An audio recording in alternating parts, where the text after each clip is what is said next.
राष्ट्रपति नीलम में प्रोग्राम के लिए आया था। मैं बेसिकली कोरियोग्राफर हूँ। बोराय खानसे भारतीय कला महोत्सव को निर्दिष्ट को सामना बिना बरोफोर कंप्लीट क्राबाव बरो दं।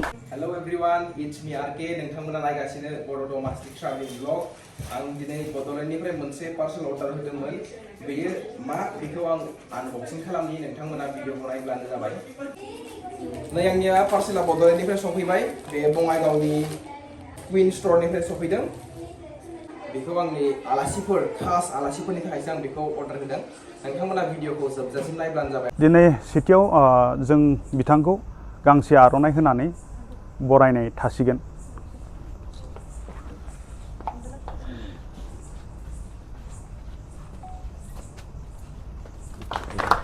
खुलुमबाय। आङो एक्चुअली आंनि फुरा डिटेल्स बुङो। आङो दुलाराय बर' हारिमु आफाद, जोंनि बर'नि माहारियारि आफाद, बिनि लेङाइ गाहाय नेहाथारि सेन्ट्रेल कमिटिनि, आरो लोगोसे आङो लोरगि थियेटार ग्रुपनि सेक्रेटारि, आरो सिगाङाव आबसुआवबो खामानि मावबोनाय। दिनैसिम 15 बोसोर बारबाय जोंनि नैबे लोरगि थियेटार ग्रुपआ। जेसेबां हायद्राबादाव दङ दिनै जों लोगो मोननो हानाय बयनिसिमबो आङो गोसो गोरबोनिफ्राय जोंनि हान्जानिफ्राय माने रावानो फैया जादों आरोखि, मा रोखोमै जों साबायखर बावनो जोंदि लोगो मोनफैदों। आरो सानाखैमोन दे इसिबां ज' बिदि लोगो मोनगोनबो सानाखैमोन जोङो। 2018नि उनाव बांसिनै बे फक सेक्सनाव खामानि मावनाय जादों। बेनिफ्राय जों गोबां जायगायाव गिदिंबाय, गिदिं माने जेरावबो बेबायदि माबाखौ मोनाखै आरोखि, थारमाने जेनेबा अबेबा लोगो मोनो, सासे सानै लोगो मोनो, ओरैबायदि गोजोननाय मोनदों दा ज' मोनसे मोननानै। आं बेखौनो बुंनो सानदों, जों जेरावखि थाया माने मोनसे खौसेथिया थानांगौ आरोखि। मोनसे जेरै दिल्लीयाव दिल्ली बर' एस'सियेसन दङ, बेंगालरावबो एस'सियेसन दङ, दा बिदिनो हायद्राबादावबो जुदि मोनसे ओंखारबावो, आरो बुरजा दंबावो खोमा। मणिपुर आरो बेंगलनि बादै आर्टिस्टआ सनमान मोना मोजां।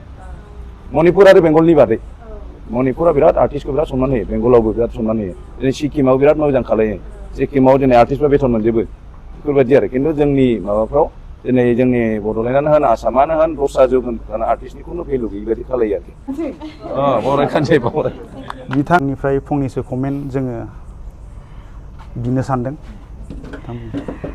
जोबोद साबायखर गिबियावनो जोंनि बे हायद्राबादाव थाफैनाय बर' रायजो जारा नोंथांमोन, आंनि गोसो गोरबोनिफ्राय माने खुलुमनाय बावहरनाय थाबाय आरो। आं सानाखैमोन बेबायदि माहौलजों लोगो मोनफैगोन होननानै। माने मा बुंनो, सारबायदिनो आंनियाबो खुगाया राव गैया जादों आरो ना। सानाखैमोन जे बेबायदि आङो लोगो मोनफैगोन, आरो बिदि लोगो मोनफैनानै आं जे एथ' गोजाननिफ्राय फैदों, थेवबाबो माने जोंनि बड'लेण्डआवनो दोङो बायदि मोनदों आरो ना। थेंक इउ स' माच बेबायदि जोंखौ लिंनानै बेबायदि बरायनायनि थाखाय। लोगो मोनबाय बयजोंबो, ओमफ्राय जोबोद गोजोननाय मोनबाय। थिग बेबायदिनो आङो नाजालांबाय थागोन जोंनि बर' हारिखौ जों माने सिबिलांनो थाखाय। आरो जोबोद गोजोननाय थाबाय बेबायदि जोंखौ बेबायदि माहौल आं मोनफैगोन आं सानाखैमोन आरो ना। गोजोननाय थाबाय बिराद। Thank you. आं हायद्राबाद बर' वेलफेयार एस'सियेसननिफ्राय जानानै जुरि आब'खौ आंनिफ्राय बरायनोसै।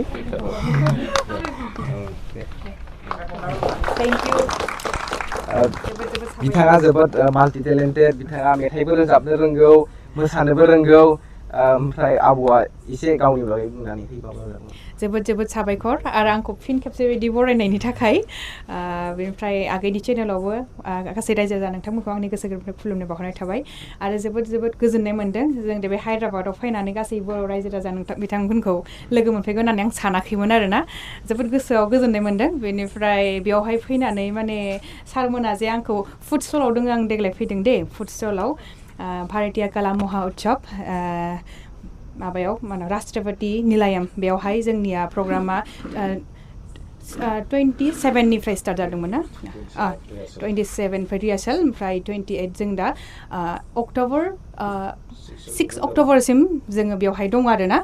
थ' जोङो बेवहाय फैनानै जोबोद गोजोननाय मोनबाय। आरो सारमोनाबो थांदों, खबर लाहैदों। आं फुड स्टलाव लोगो मोननाय लोगो वाह जाहैदों आरो ना, आसरित जादों आङो। माने सानाखैमोन आङो बेबायदि हायद्राबादाव थानाय बर' रायजो जानो नोंथांमोनखौ बेबायदि आं लोगो मोनफैगोन होननानै जोबोद गोजोननाय थाबाय। आरो थिग बेबायदिनो आङो कालचाराव आङो दोङो। बेनिफ्राय कालचाराव आं जेसेबां हायो आं गावखौनो नाजालांबाय थागोन, जौगालांनो थाखाय आंनि बेस्टखौ होनो थाखाय आं नाजालांबाय थागोन। जोबोद साबायखर। Thank you. आंनि नायगिरिफोरनिसिम मोनसे रिकुवेस्ट, जोंहा आबौआ जोबोद मोजां मेथाइ रोजाबनो रोंगौ। सोरबाफोर बैसागोफोराव मेथाइ रोजाबहोनो सानदोंब्ला आब'खौ लिंहरनो हागोन बिथांनि नाम्बारखौ आं स्क्रिनाव होनानै होगोन आं बिथांनि मेथाइ रोजाबनायखौ फार्स्ट टाइम जोंनि बाक्सायावनो खोनादोंमोन आं माने एबार सेकेन्ड टाइम हायद्राबादाव लोगो मोनदों लोगो मोननानै जोबोद गोजोननाय थाबाय आब'निसिम Thank you so much. बिथाङा मोसानोबो रोंगो आरो सोरबाफोर मोसाहोनो गोसोबा मोसानोबो हागोन बनरगावनि जाहैबाय एम ए कमप्लिट जाबाय आंनि नार्जारि बनर खाग्राबारि हायार सेकेन्डारिया बोरैथि ब्रह्म चिरां बिरांगाव नन्दिता ब्रह्म सेरदारामो मोजां सेरदारामो ओमफ्राय किसान बाजार चिरां किसान बाजारनि सेरदारामो मोसायो मोजांनो औ ओमफ्राय दा मोनसे बुस्थुखौथ' बयबो एक्सपार्ट जाखाजोब्बाय सर्ट रिल बानायनायखौ भिडिअआनो जनालि नार्जारि बे जाहैबाय बनरगावनि मोसायो जोंनि फक मोसानाय दे जनालि नार्जारि बनरगाव गीता ब्रह्म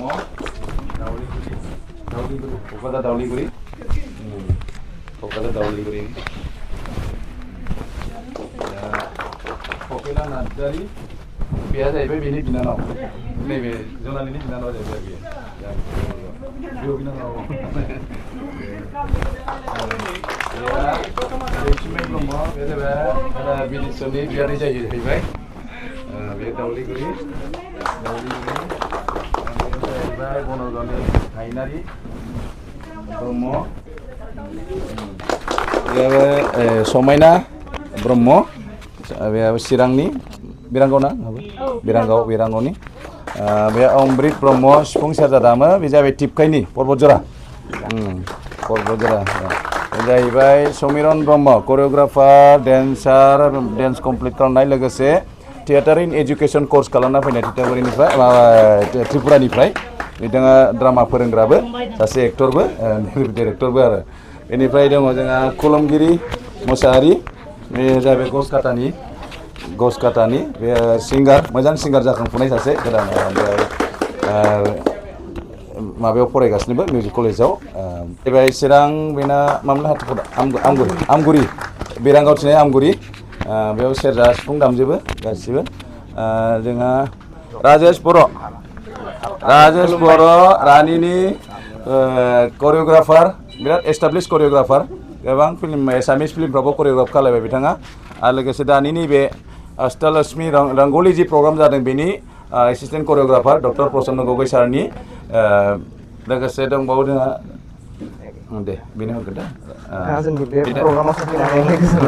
दा जाहैबाय गुवाहाटि खाथि रानिनि ओमफ्राय लोगोसे बे जाबाय मुन बसुमतारी ना बुङोमोनलाय खाख्लारि मुन खाख्लारि गुवाहाटिनि बिथाङा जेसेबां केमेरा सामलायदों बिथांनि आन्दाराव बेनि केमेरा सामलायनाय आरो अफिसियेल NEZCC अफिसियेलनि केमेराखौ सामलाय बिथाङा माबा मिडिया माबाखौ बिथाङा सामलायदों दा ओंखायनो गिदिर माबायावसो बर'आनो सौफैजोबनाय जादों आरोखि कमप्लिट मा होनोमोनलाय भारतीय कला महोत्सवखौ नेरडिस्कखौ सामलायफैदों बर'फोर कमप्लिट क्राबाव बर' दं फुड स्टलाव बर' दं केमेरा बर' करिय'ग्राफार बर' डान्सार्स बर' एभ्रि साइडआव बर'फोर ओमफ्राय अनजय फेंसि दे जाबाय सासे सफैयाखैनो जाबाय गोजोननाय थाबाय एसेनोसै जोंनि फारसेनिफ्राय जोंनि आर्टिस्टफोरखौ आरो जोंनि आलासिफोर सिनायथि होनाया थागथि समाव सफैयो बिथांमोनाबो जोङो आंबो खावलायबावनो सानदों मामोनलाय चेनेला नायगिरि रायजो राजा नोंथांमोननिसिम आं बयनिसिमबो खावलायनो सानदों बर' डमेस्टिक ट्रेभेलिं ब्लग बे चेनेलखौ बयबो साबस्क्राइब खालायो जाहाथे बिथाङा आवगायलांनो हायो बिथां फंबायनिसिम जोबोद साबायखर थाबाय आरो बिथाङा जाहाथे आवगायलांनो हायो बेखौ आं आरज गाबनाय जाबाय गोजोन्थों आंनि बे चेनेलनि गेजेरजों जोंनि मानाव गेदेर सार बिथांखौ आङो बरायनो सानदों बिथाङाबो जोंनि हायद्राबादाव 30 बोसोरसोनिफ्रायनो दङ बिथांखौ आं बे भिडिअनि गेजेरजों मान होनो सानदों सारा माने हायद्राबादाव फैनानै बेसेबां बोसोर जाखो आरो सारा मा जब मावबाय दं बेखौ एसे फोरमायना होयोबा मोजां जागौमोन गिबियावनो जोंनि हारिमु आफाद क'क्राझार बड'लेण्डनिफ्राय फैनायखौ आंनि गोसोनिफ्राय साबायखर बावनाय जाबाय आं नैयाव हायद्राबादाव एक्सुवेलि 1999 डिसेम्बर 15 तारिखआवनो फैनाय जादों फैनानै आं इयाव मोनसे फार्स्टआव खामानि मावफैदो बेनि उनाव आङो 2 months after 2 months गभर्नमेन्ट जब मोननाय जायो आरो बे थाङै थाङै टटेल फेमिलि लाना फैबाय लासै लासै फेमिलि लाना फैबाय फरायहोबाय खस्थ' मस्थ'नो दिनै गथ'फ्रा सेटेल जाबाय आरो बेखिनियानो थेंक इउ गोजोन्थों सार नोंथाङा माने आंनि भिडिअ बेखिनि बाथ्राखौ बुंनायनि थाखाय जोंनि बे हायद्राबाद हालामावनो थानाय बिथां आदा बिद्वेश्वर ब्रह्मखौ आंनि बे चेनेलनि गेजेरजों बरायनो सानदों आदा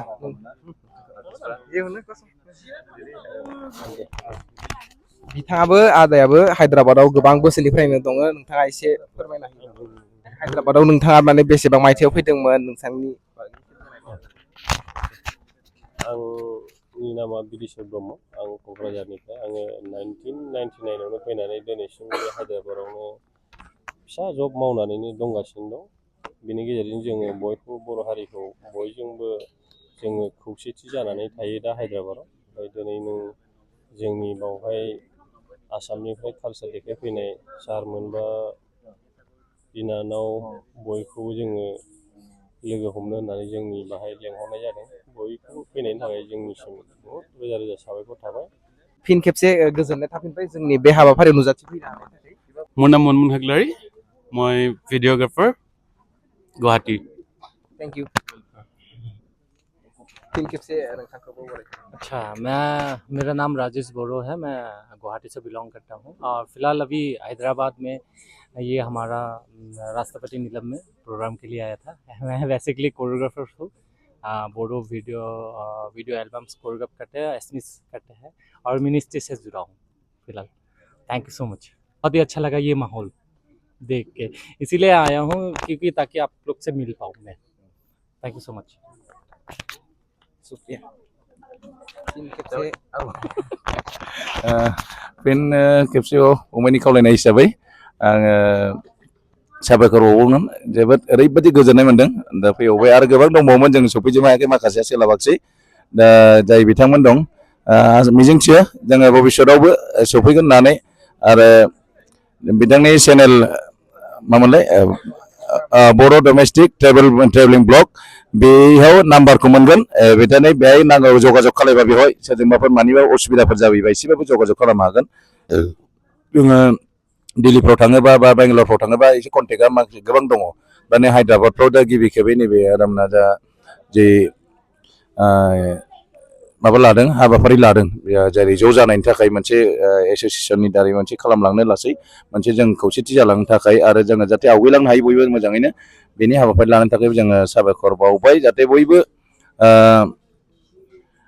मोनसे थुलुंगानाय होयो जोङो भबिष्यतआवबो जाहाथे जोंनि साइडनिफ्राय आङो फारसे खावलायनो सानदों जाहाथे सरकारफोरनि फारसे बेसेबां माबा सहै मिथिया जायखिया खावलायनो सानदों जेरै दिल्लीयाव गेस्ट हाउस दङ दिनै बांगालरावबो डिमान्ड खालामगासिनो ना बांगालराव दङ नामा बांगालराव दंखायो ना बांगालराव दंखायो सिलिगुरियाव दंखायो कलकातायाव दं गोबां जायगायाव गेस्ट हाउस दं दा बे हिसाबै हायद्राबादाव जुदि मोनसे गेस्ट हाउस थायोबा गोबां मानसि थांलाय फैलाय जायो हस्पिटालाव फैबाय बेमार नायजानो मोनसे गेस्ट हाउस थायोबा जोबोर गोजोननाय मोनगोन आरोखि बयनिबो सुबिदा जागोन बयबो फैनो हागोन आरो फैबाय थानाय जाखायो प्रग्रामनि थाखायबो आरो गोबां मानसि फरायनोबो फैयो खामानि मावनो फैयो आं बेखौल' खावलायनो सानदों आंनि फारसेनिफ्राय जाहाथे बिथांमोननि साननायाबो जाफुंसारदों हायद्राबादाव थानाय जोंनि बर' समाजनि जा आफाद बिथां दैदेनगिरि बिथांमोननिसिम आङो स्पेसियेलि आंनि आर्टिस्टफोरखौबो साबायखर बावबाय दिनै आंजों हेफाजाब होफैफानायनि थाखाय बिसिम फैनानै आरो लोगोसे दा बिदिस्वर ब्रह्म बिथांनिसिम आंबो आरो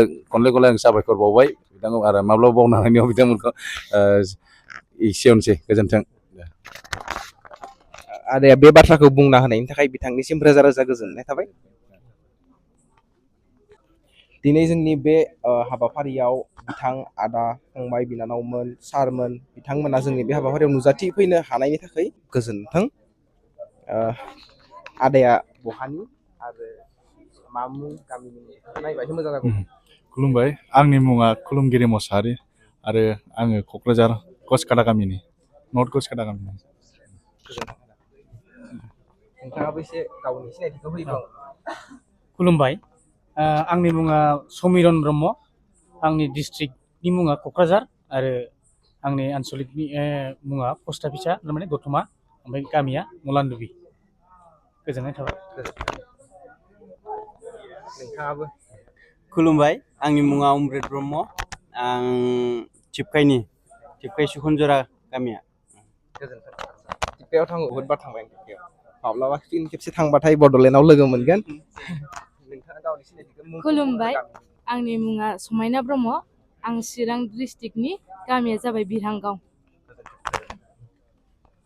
नोंथाङाबो खुलुमबाय आंनि मुङा हायनारि ब्रह्म डिस्ट्रिक्टआ क'क्राझार गामिया बनरगाव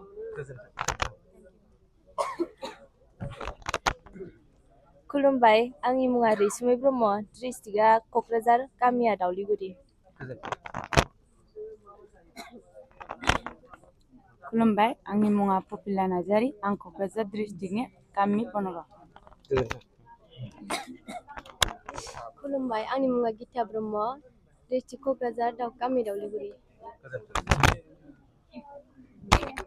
खुलुमबाय आंनि मुङा जनालि नार्जारी डिस्ट्रिक्ट क'क्राझार गामिया बनरगाव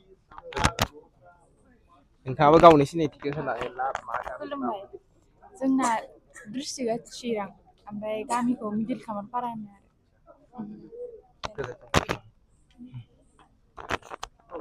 खुलुमबाय आंनि मुङा बोहैथि ब्रह्म जोंनाबो चिराङानो ओमफ्राय बेंटल गेट ओरै बिरहांगाव होनो आरो खुलुमबाय आंनि मुङा दयानि नार्जारी आं क'क्राझार डिस्ट्रिक्टनि गामि खाग्राबारि